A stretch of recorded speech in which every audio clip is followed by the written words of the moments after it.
Welcome to the Living Your Legacy podcast. I'm Kim Rain, a life coach and health mentor with over 13 years experience helping people lower their stress and anxiety, lose weight, sleep better and live happier, healthier, more purposeful lives. I'm Helen Ranson. I've worked for 20 years as a self-employed psychotherapist and coach, helping clients of all ages and backgrounds who've experienced emotional issues, phobias and personal traumas. The Living Your Legacy podcast is a quest to create amazing life stories, hang out in the moment and live a life full of joy. Living Your Legacy is a podcast for anyone who wants to get off the sidelines and create the legacy they want to leave behind today. Hi guys, welcome back. This week we want to dive into authenticity and talk about living your legacy as your true self. Something which can take bravery and courage. You know, most people I work with come to me because they are disconnected. They don't know who they really are anymore and they're just not living the life that they truly want to. And it sounds really easy when we say, you know, what do you really want out of life? But in most cases, if we're disconnected, we don't have a clue what we really want. And that can be the problem. You know, these days we're playing so many roles and we have so many stories that we can lose track of who we really are. And so what we really want and how to reconnect with our true selves becomes a problem. And that is what we want to talk about this week. We want to talk about knowing when you're disconnected and how to reconnect. So Helen, how do you know when or if you're disconnected from yourself? What do you see in yourself and your clients? Yeah, well, I think it depends on what you're going through, doesn't it? And a lot of the people I work with are in extremes of situation. So they can be bereaved, they can be desperately ill, they can be diagnosed with acute anxiety conditions. So they are aware in the main that there's something that has pushed them into a place that they're not meant to be in. But it is easy for people to exist and carry on functioning in day-to-day lives without even being aware what levels of stress they're under and how disconnected they are from the way they should be living their lives. So things like bereavement and loss, I mean, that was a personal one for me. It's certainly over the last 4 years that pushed me into writing Surviving Me was based around a number of bereavements that happened over that period. And I very quickly noticed that I was starting to unravel. You know, the extremes of going through continuous loss were taking its toll. And I was experiencing symptoms of PTSD. So my quality of sleep was affected. I was physically and mentally exhausted. I would be sort of in a fog most of the time, a mental fog. My energy levels were low. Just not performing, not able to do anything on any significant level. Yeah, lack of socialization skills as well is a big one. When you're in that place, you know, you can tend to retreat into yourself. So I think what I notice with people perhaps is different to your guys, because mine are in usually quite an extreme place. Yeah. And they tend to know they've disconnected because all they can focus on is disease or bereavement or loss or their anxiety. And they start to fragment and disconnect from normal life. Do you think sometimes they do that as a bit of a survival mechanism, particularly in your instance? Definitely. I think we are very robust and we're very resilient, but I think we all reach a point of stamina where enough is enough. You know, I have this analogy for people of we're like a pan with water in on the stove boiling away, and if there's too much water in there, it starts to splash out, and we start to lose control of what's happening in our day-to-day life. But yeah, I think it's a situation where the body and mind take over sometimes. And people move into that place of mental and emotional exhaustion. It becomes hard to be positive, and people struggle to sort of reframe things in their life. So things that were easy, you know, relationships, anything, practical day-to-day life suddenly becomes harder than it was. I think sometimes these days people are so used to being fatigued. You know, you mentioned fatigue quite a lot, but people are so used to being fatigued that they don't think that that's a problem. That's just Yeah. how we live. How we are and how modern day life is. And yeah, we sort of move to a different level of acceptance, don't we, of stress and tiredness, and it's okay to be that way eventually. Yeah. And when you get into that place, or I think the hardest thing, is noticing that you're there. Yeah. And for a lot of people, then, without any sort of training or support, it's knowing how to get out of that place, which is really complex. It's a new territory for them, and you need a specific skill set to be able to find your way out. And it can just look insurmountable, can't it? It can, and people will just drift, I find, into a lack of self-care. That's one of the first things that shows up for me, that people lose their self-compassion, their ability to self-nurture, so that they will lose track of their diet and their food and their health and well-being and exercise, and everything sort of starts to slip. Their routines and their framework in their life starts to soften and deteriorate around the edges. Yeah. And we start to use alternative coping mechanisms then, don't we? Like, it's one glass of wine in the evening turns into two, and we manage for so long like that. And, another strategy is deployed, and we can go on for a long, long time without noticing that we're actually in a process of fragmentation, and we really need to regroup and get some serious focus back into our lives. Yeah. I think for my guys, it is that living in that fight or flight all the time. So for my guys, it's probably, they haven't had that they're not in that place of yours, of that trauma or that grief, or that it can just be that life's just going at 100 miles an hour, or family or careers. It might not be a specific event or a set group of specific events. It can just be just life is just grueling, and they find that they're living constantly in that fight or flight state of, go, go, go, go, go. And I remember, one of my clients say, I was too frightened to stop. I didn't want to stop because I knew if I stopped, then it was all going to fall apart. And actually what she really needed to do was stop. But because of that fight or flight, she was so used to living in that place that Mm, it's almost like you become addicted to that thing. And then, as you say, you start to want to change your state. You don't want to feel like that. So, people use alcohol, they use food, they use anything, cigarettes, shopping, sex, anything that to just change their state. And so they don't mm, have mm. to think about how they feel. And, like you mentioned, it's anxiety and depression and fatigue. And I think the other thing that I've noticed with quite a few of my clients, particularly males, I have to say, is they feel scared. They feel scared about, and they're not generally, and quite often I've had a few cases whereby it's their health. They think that there's something wrong with them. They think that they're Yeah, going to yeah. die, or, and they're creating these illnesses that, and they're having the symptoms, they're feeling the symptoms, but they're going to the doctors and they're absolutely fine. And it's just that constant feeling that something's not right. And actually, quite often, what's not right is your life. It's the way you're living. It's not Mm, really, and or they're always getting sick. They've always got a cold. They have always, if anything's going round, they pick it up, and they really, people describe it as like walking through treacle. Just yeah. life is like walking through I treacle, have and two clients actually at the moment. One of whom is completely, his anxiety is based around his fear of becoming seriously ill, yeah, and obviously the inevitable consequences of that. And the other is a yeah, guy who's retired from sort of a high-powered business role, who now only has his health to focus on. So it's fascinating the way the anxiety has moved away from his workplace with retirement to himself. It's that yeah. transference of anxiety when you're used to being in an environment of constant stress. We seem to feel the need to transfer that onto something else.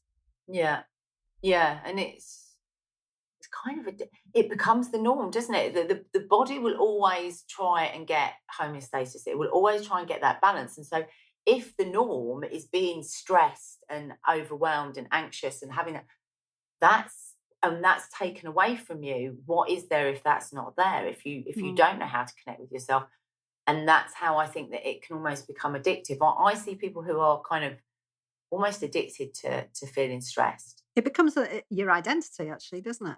I mean, Yes. certainly for people with serious health implications, terminal conditions where health really has to be their main focus in life. It's very hard to separate yourself out from that situation Mm. and to remember who you are Yeah. and what you used to do and what you're good at, and you know it But even is if it's not your health, even if it's a divorce or you've been made redundant or any sort of big life things, isn't it? They can take over your identity and absolutely, absolutely, and we're not equipped emotionally to work our way out of these places. We're just equipped for survival and to do our best in the situation we find ourselves in and to get through it. But very often that's not the best thing for our mental and emotional health. no, and like you say, very often that is, I just need to get through this evening, so I'll have a couple of glasses of wine. Yeah, yeah, definitely. I think as well, it's when you get in that space, it's about knowing how you feel when you are connected.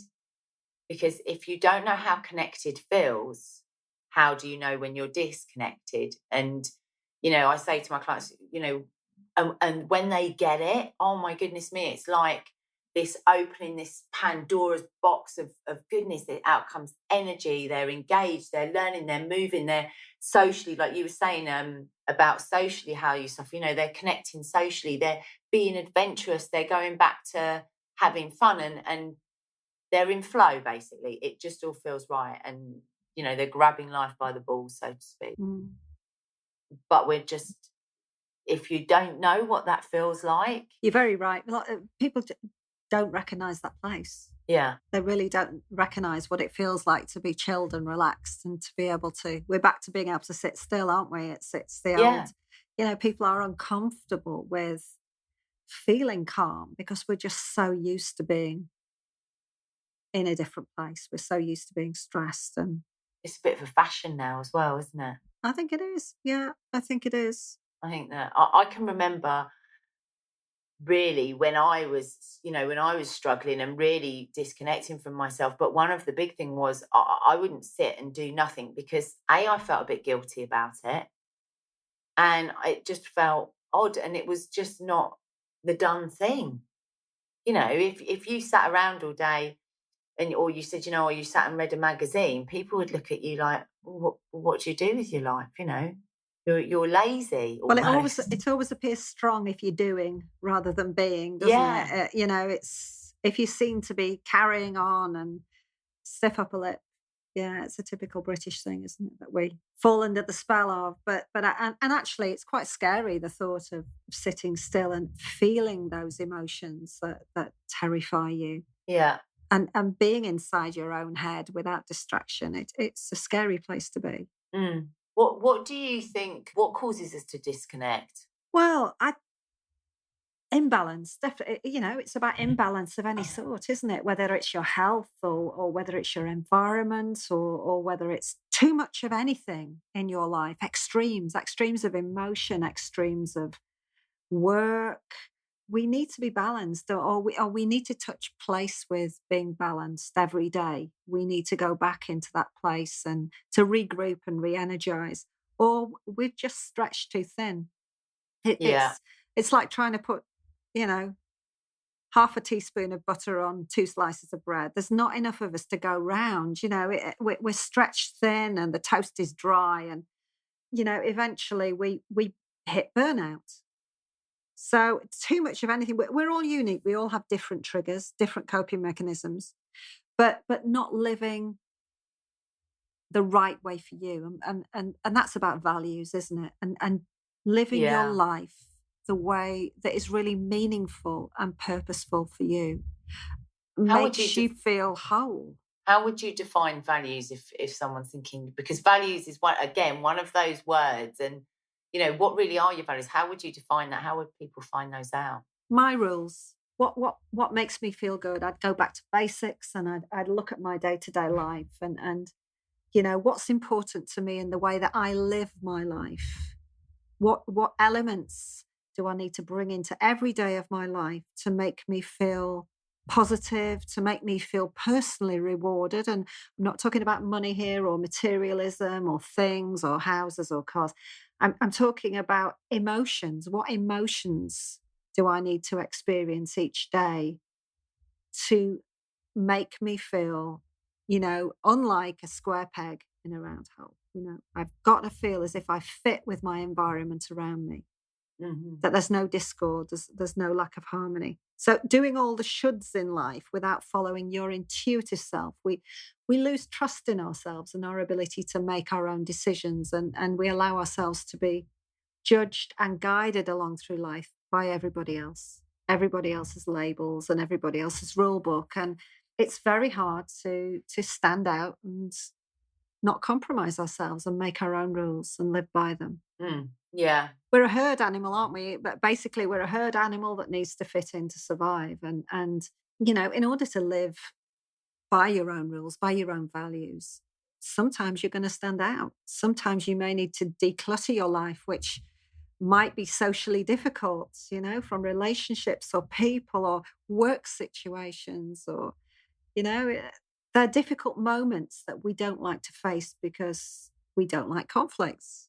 We don't like Yeah. change. We like the status quo. We like to be just muddling along And we want to fit out of in. danger. Yeah, we want to fit in with everybody else around us. Yeah.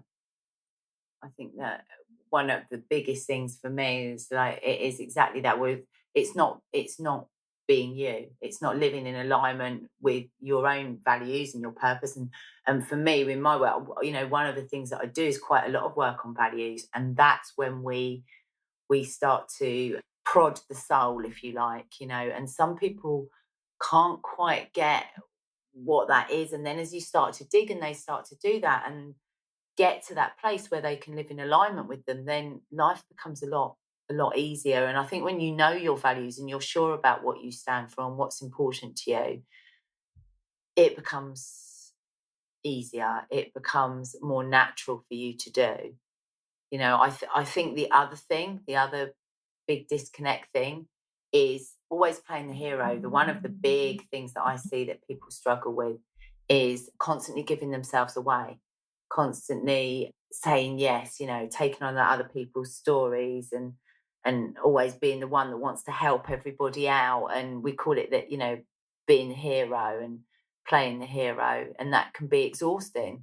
Yeah, if you think about it, I mean, we're brought up, and part of our inherent socialization process from being a child is about fitting in with everybody else, isn't it? From Mm. from the way we're parented, we're told what to do, what not to do, what to think, what not to think. And then we go to school, and that process carries on yet again in that environment where we sort of have to fit in with social norms. And then I always think it's such a shame kids are kicked out at 18 and they're meant to go out into the world and be themselves. And, how on Yeah. earth can we expect them to go out there and achieve their potential when what we've done so far in their lives is to mold them to ourselves or to some system?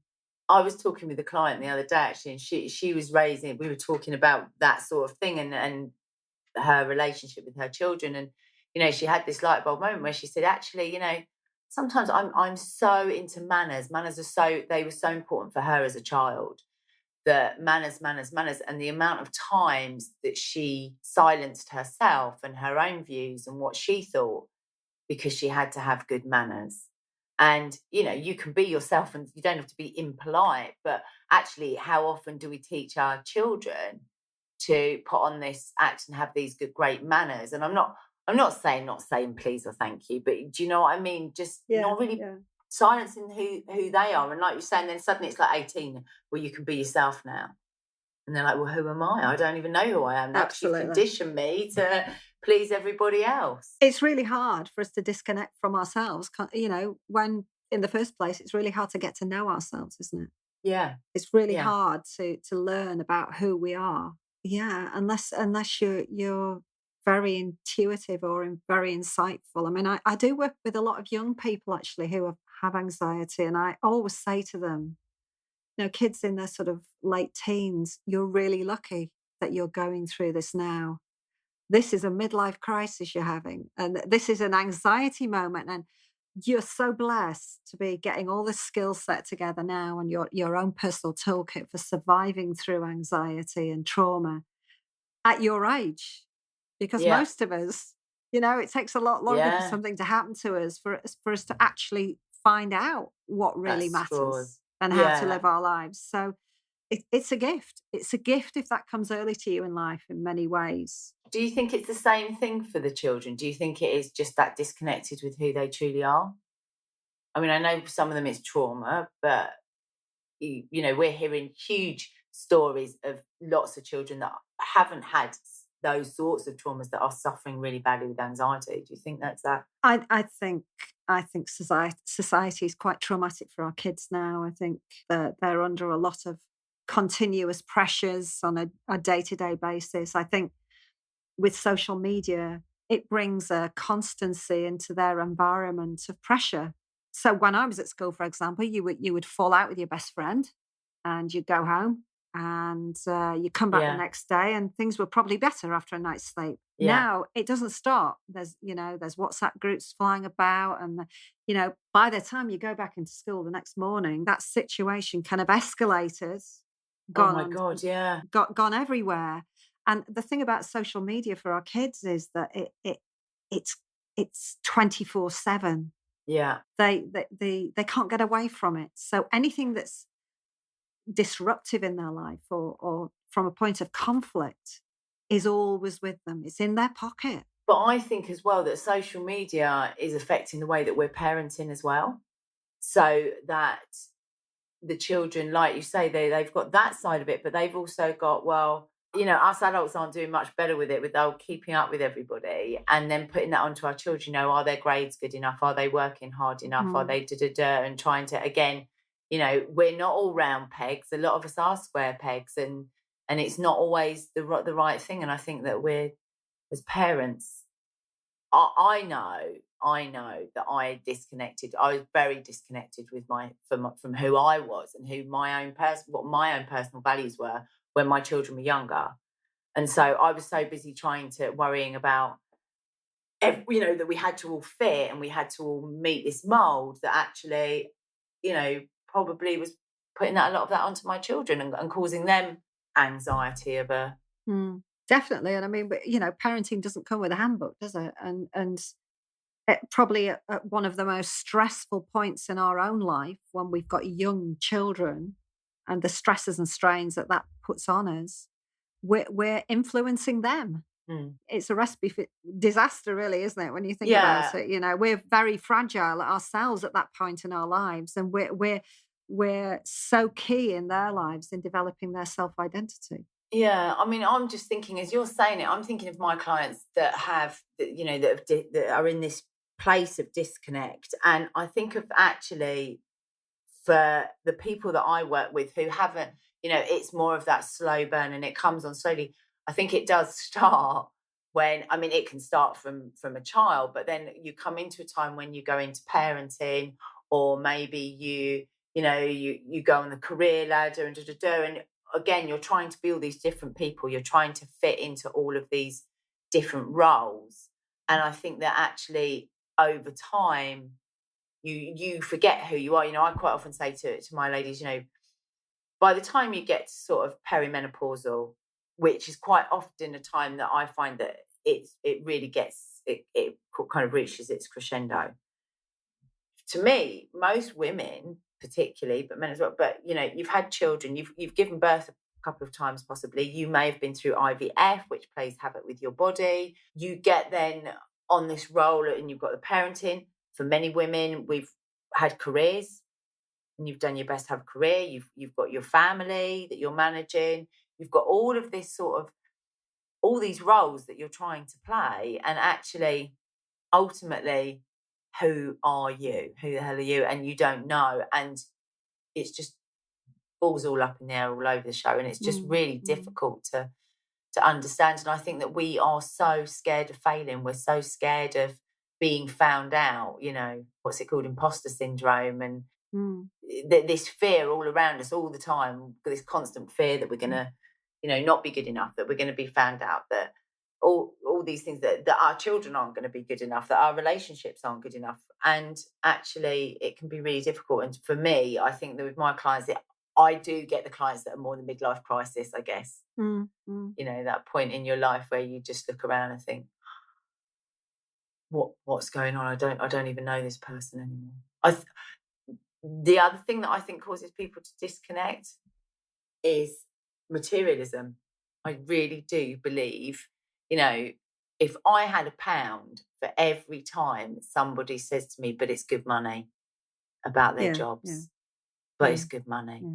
And I think it's a really tough one, materialism, isn't it? Because it's society's way of valuing whatever anybody says it is. The haves and have nots, and always has been, to be honest. We can't blame social media for that, hasn't it? Because we've always had. It's very hard emotionally to detach yourself from that.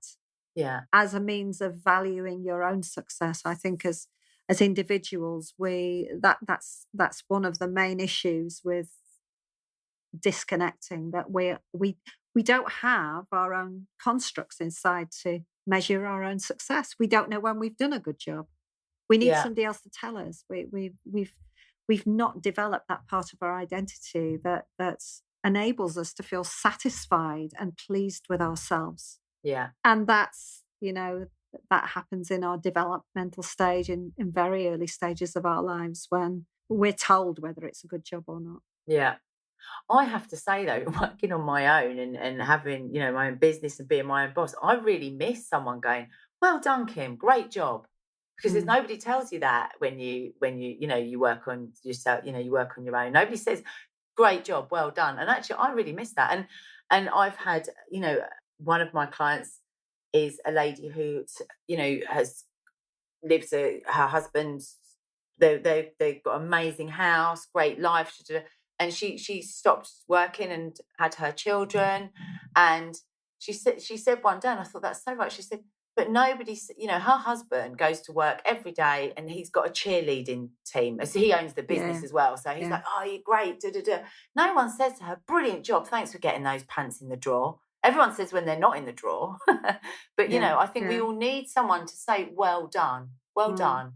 And, I guess for some people that are that, but it's good money, that money is their well done. Is their reward and in an for a ideal job well world, done. we should be able to say that to ourselves. And we should have our own benchmarks in place that say, do you know what? That's been a good day. I've done a good day today. Yeah. I've done myself proud. I've done well. Yeah. Yeah. Do you think, is there anything else? The only other thing that I can think of that can cause people to disconnect is toxic relationships.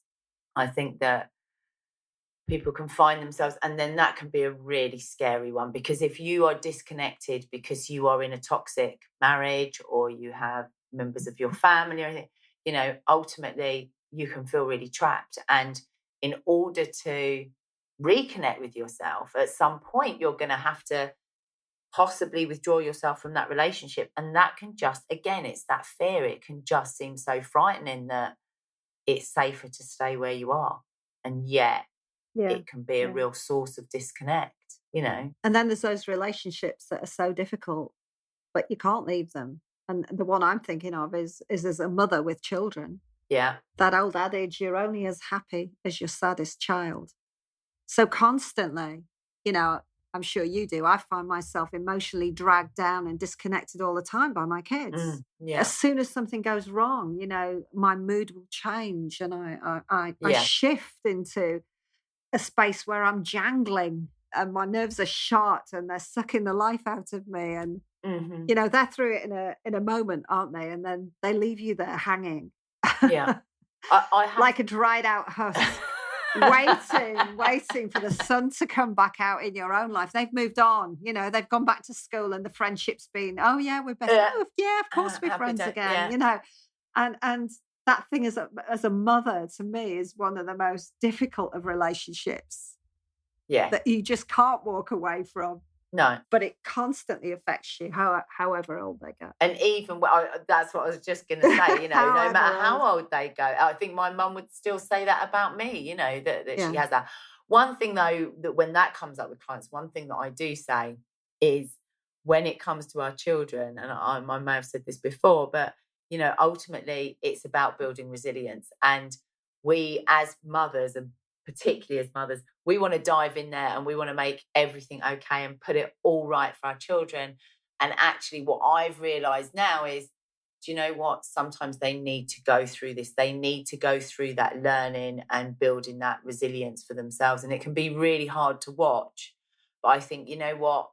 This is going to form your character. This is going to make you the person that you're going to be when you're 18 and you go, right, bye, see you off you go into the world now with all the crap that I've put onto you and all my, nobody's perfect. But that our children do need to build resilience. And so I now, when I'm lying in bed at night, which I don't do so much now, because I do think that, I think, right, okay, I'm here for you and I'm going to help you work through this, but I don't have to get in the hole with you. That's how I used to say, if I jump in Yeah, that hole with yeah, you, I can't get you out.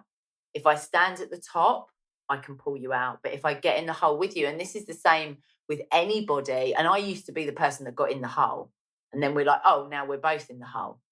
mm, Now I'm the person that, right, I need to stand at the top of the hole so I can get you out, but I can't get you out if I jump in there. Does that make yeah, sense? absolutely. But it can still be hard to do. And I think also with some relationships, I've had a lot of people come and, they think it's their partnership and their partner and one thing and another, and there's all toxic and they're going to have to leave. And actually, when they reconnect with themselves, they don't need to leave.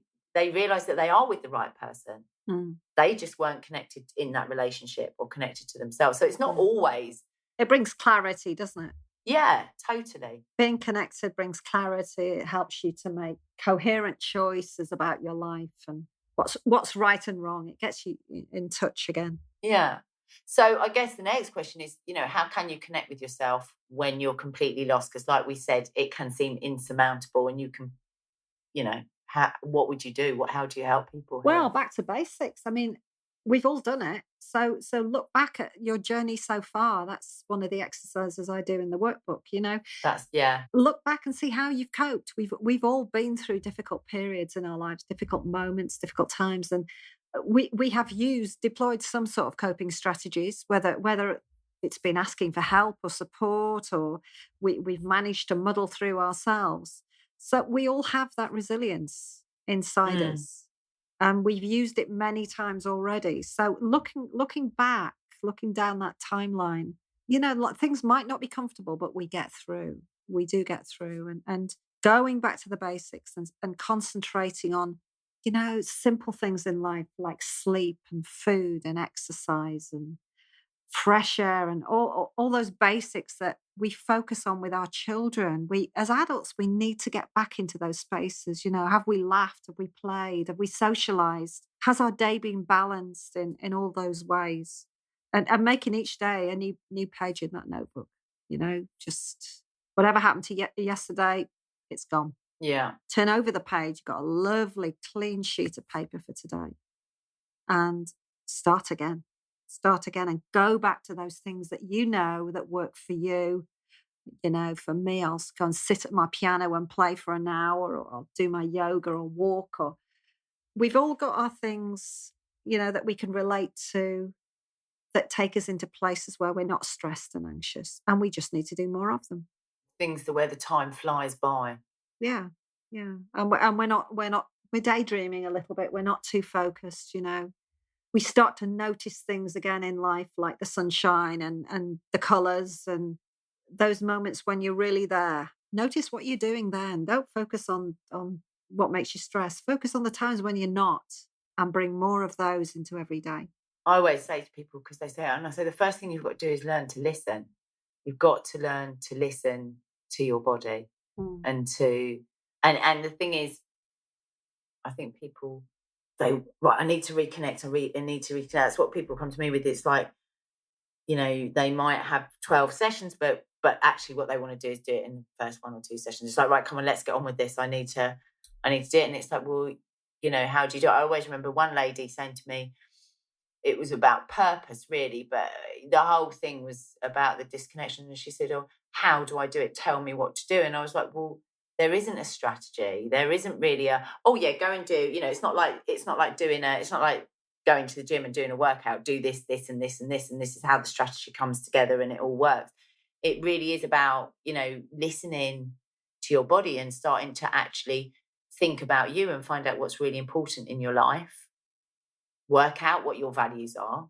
Daily sort of scans, people are extremely anxious. I'll say to them, check in with yourself every hour, check in with yourself and do a quick scan. How am I feeling? How am I doing? How am I coping with the day? On a scale of, let's make it really simple, scale of 0 to 10, 5 being, yeah, I'm fairly balanced, and 2 being, yeah, I'm okay.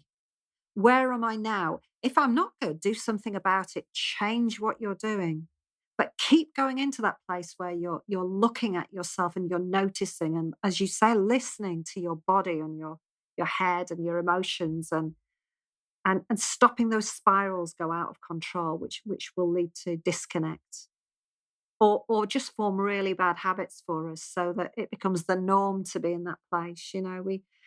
We have to keep checking in and Being honest as well. I think yeah, honesty be is a big honest with thing. yourself.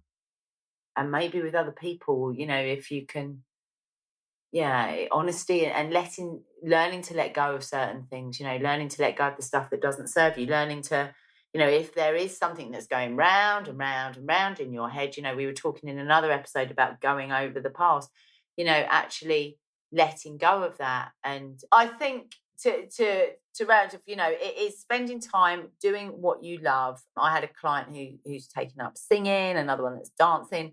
And the one thing, saying no as well. I think saying no is really important, learning to say no and to drop your social mask.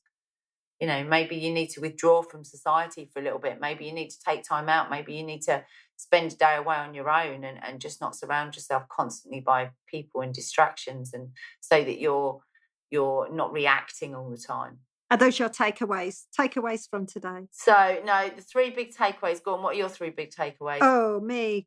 Back to basics. Just make everything simple. Simplify your life as much as you can, and focus on positive things, and bring more of them into your day, and make changes. Anything that's not bringing you, I'm not going to use the word joy or happiness, because I'm not really sure what they mean, but things which are not bringing some sort of positivity into your day, Yeah. sort them out, do something about them, whether they're relationships or work situations or whatever. Declutter the negative and check in on yourself. Yeah. I think mine are your values. Work out your values, work out what's important to you, and make sure that you're living that way each day. And then, well, similar to what you said, really ask yourself what you're currently tolerating in your life. And is that, no longer serving you, and start saying no. And then the final thing is don't panic. Take your time, listen to yourself, and just, it will come. It will come. It's just when the more you panic, the more disconnected you're going to be. Yeah. So, and remember, you've got to practice. It's all, here we go again. Practice. Yeah. It's not a natural place for us to be. No. So, guys, I think we've probably run over time a little bit. I've been told off. We've had a good old natter. But listen, if you love the podcast, then go and subscribe, tell your friends, share it, spread the love, and we will see you again very soon. Thanks for listening. Bye. So that's all for now. Go away, enjoy the rest of your day, and have a good think about it. We hope you enjoyed the Living Your Legacy podcast. If you did, subscribe and come back for the next one. If you didn't, well, there's no accounting for taste.